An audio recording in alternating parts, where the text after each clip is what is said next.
Muy buenos días, Lorenzo Fernández. Bueno. Buenos días, ya veremos ya. ¿Verdad? Bueno, Lorenzo. Claro, es que son las 7:47. Queda mucho día, mucho martes y 13 y no puede pasar de todo. Yo sé que me vais a matar, pero bueno, hoy ¿Pero es de qué uno vas de a esos hablar? días en los que yo quiero advertir. Va a haber momentos en los que voy a decir, porque sé que a estas horas son muchos los padres y las madres que llevan a sus niños al colegio, pues que en un momento determinado, cuando yo diga ahora, bajen un poquitín el volumen.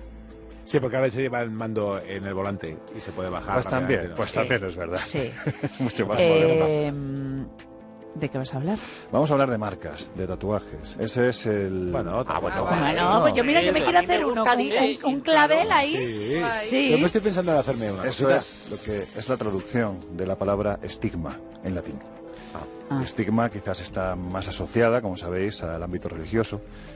Además, fijaros que en estos tiempos se están recordando mucho, ¿no? Porque se cumplen 500 años del natalicio, del nacimiento de una de las grandes místicas de la historia de la humanidad, que es Santa Teresa de Jesús. Bueno, pues para alcanzar la santidad, evidentemente primero tienes que ser un espíritu muy puro, pero además tienes que sufrir mucho, porque evidentemente detrás de la santidad se encuentra la tentación. Es decir, donde está lo positivo, está lo negativo. Y lo negativo en este caso tiene cuernos, rabo, huele a azufre e intenta tentar constantemente a aquellos espíritus puros. Uf. ¿Tú has visto estos estigmas?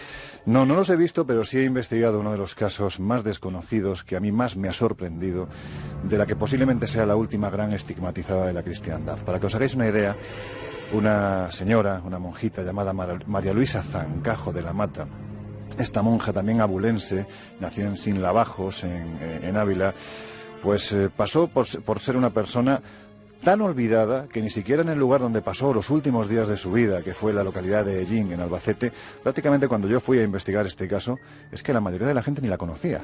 Cuando en el año 2010 la diócesis de Albacete abre la causa de canonización, se cierra en enero de 2012 después de 2 años de estudio muy profundo y están a expensas de lo que decida ahora la máxima autoridad, en este caso de la Iglesia, para ver si finalmente Es el Vaticano, ¿no? se Claro. bautiza, no, en este caso se beatifica, Claro. o no, es el Vaticano, efectivamente. Pero es que alrededor de esta mujer ocurrieron tantas cosas, algunas de ellas os aseguro que verdaderamente desagradables, tremendamente duras, que lo que me sorprendió fue eso, nadie la conocía. Para que os hagáis una idea, esta mujer nació con una serie de problemas físicos que prácticamente la tuvieron postrada en silla de ruedas o con muletas durante toda su vida. Ya a los 2 años ella empezó a decir que tenía apariciones de una figura que identificaba con Jesús. Tenemos que entender el entorno sociocultural religioso en el que se desarrollan todos estos. Claro, porque estamos Claro, hablando bueno. de principios de siglo, ¿no? Estamos hablando de principios de siglo, 1911 es cuando nace. Bueno, pues hay que decir que ya cuando empieza a tener estas visiones con 2 años, ese Jesús que se le aparece no es precisamente positivo. Estamos hablando de una figura más cercana al Pantocrator románico, es decir, estamos hablando de alguien muy justiciero que le dice que no se queje, que sea buena, que tiene que tirar adelante. Esto forja un carácter tremendamente duro, que hace que a los 30 años aproximadamente marche a Madrid una mujer con una tremenda iniciativa, empezó a crear casas religiosas, especialmente enfocadas a... Ya era monja en ese momento. Ya era monja, abrazó la fe y ya en ese momento intentó dedicar su vida a ayudar a los más desfavorecidos. Y de esta forma cae en Ellín, en la década de los 40 del siglo pasado, en el barrio de Las Cuevas, era uno de los barrios más deprimidos de Ellín, y allí funda su última casa. Y es en el año 1949, concretamente en la Semana Santa de 1949, cuando empiezan las primeras estigmatizaciones. Frente, costado, manos, pies, empiezan a sangrar copiosamente, al punto de que se llega a perder incluso hasta 1 litro de sangre. Y según contaban los médicos que la atendían en aquellos instantes, el corazón se aceleraba hasta 300 pulsaciones por minuto. Estamos Algo hablando... que es insoportable para un ser humano, ¿no? Es imposible, es incompatible para la vida. La cuestión es que de esto tenemos un diario prácticamente... precisamente de eso, del día a día, ¿no? Porque estamos hablando de que acompañando a esta mujer en ese día a día se encontraba el que era su compañero espiritual, el padre Manuel Soria Agudo, que posteriormente escribiría un libro titulado Yo soy testigo, en el que desarrollaría paso a paso lo que ocurrió durante esos días. Para que os hagáis una idea de cómo eran esas estigmatizaciones, decía el padre Soria que se abrían ordinariamente con violencia. Aquí podemos bajar un poco el volumen en los coches. Un poquito. Se abrían ordinariamente con violencia, de suerte que las salpicaduras llegaban a las paredes de alrededor de la cama, lo cual obligó a poner unas sábanas clavadas. La llaga del costado, en la que ciertamente hubiera cabido una mano, tenía los bordes gruesos. Todas las llagas se cerraban ordinariamente a los pocos días de terminar la Cuaresma. Esto le provocaba un dolor extraordinario a esta mujer. Bueno, imagínate. Pero vuelvo a repetir, donde está el bien, está el mal, porque no solo se producían estigmatizaciones, no solo sangraba, no solo se aceleraba el corazón, sino que incluso era tentada por una criatura a la que ella denominaba el calvo. Y la denominaba así seguramente por miedo, el calvo. Onda. Pero seguramente Juan la denominaba así por miedo a decir su verdadero nombre, o según dicen los expertos, sus verdaderos nombres, porque en definitiva son legión.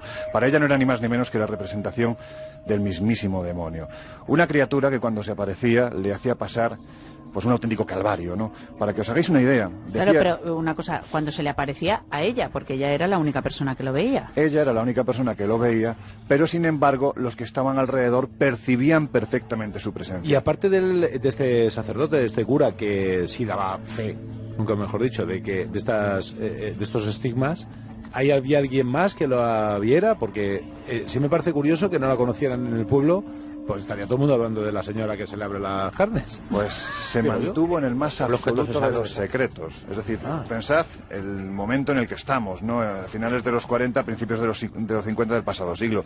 Estas cosas hay que constatarlas, evidentemente. Claro. No se puede hablar de... O sea, la Iglesia para este tipo de cosas es verdaderamente contundente. Hasta que no analiza 100% durante años y llega a la conclusión de que realmente podemos estar ante una mística, ante una persona que desarrolla la pasión de Cristo, lo que se conoce como estigmas pasionarios, pues no da la pátina de veracidad. Decía Padre Soria, por ejemplo, que estos fenómenos han sido observados no solo por mí mismo, sino al menos por 10 sacerdotes, médicos, duran aproximadamente de 3 a 10 horas, es agotador la presencia. Pero, y una cosa, la canonización, ¿ella hizo algo para ser canonizada? O sea, quiere decir que aparte de tener los estigmas, porque me imagino que no hizo por alguna eso. buena labor. O sea, claro. Esta mujer dedicó toda su vida que no es al por desfavorecido. Esto, ¿no? Es decir, de hecho, hoy en día la propia congregación que ella fundó se dedica exclusivamente a eso, a ayudar a los desfavorecidos. Siguen un poco pues la idea, ¿no?, de la madre fundadora. Si a esto además añadimos pues todos este tipo de fenómenos, o sea, para que os hagáis una idea, es que era tremendo. Cuando se producían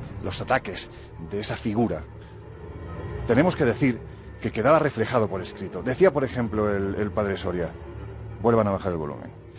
Le han arañado con un peine de púas en la cara y todo el rostro se ha marcado profundamente. Se le ha metido de repente la lengua hacia adentro con tanta violencia que se ahogaba, dejándola muy dolorida. Los ojos se le han vuelto del revés en sus órbitas, introduciéndose las pestañas hacia adentro. Sufriendo azotes, se le han hecho muchos cardenales en las piernas y brazos. Se queja de muchas cosas, pinchazos en el vientre.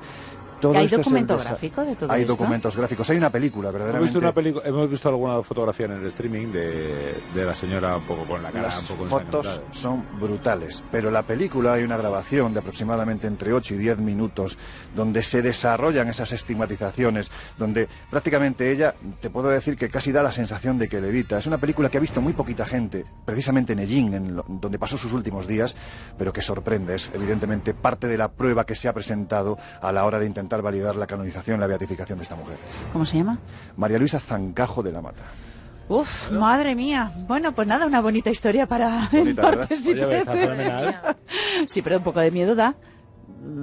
A mí me pone los pelos de punta, la verdad. Yo te puedo decir que cuando estuve investigando este suceso, a mí el estar en contacto con la gente que la conoció en los lugares donde ella vivió, oye, no te voy a decir que había en ocasiones cierto olor a azufre, porque eso es parte de la sugestión propia de quienes investigan. Pero que algo raro había. A ver, invitarte a que te bacharas y... La sugestión, evidentemente, pues hace muy... Sí, pero claro, que brote la sangre, no creo yo, en fin.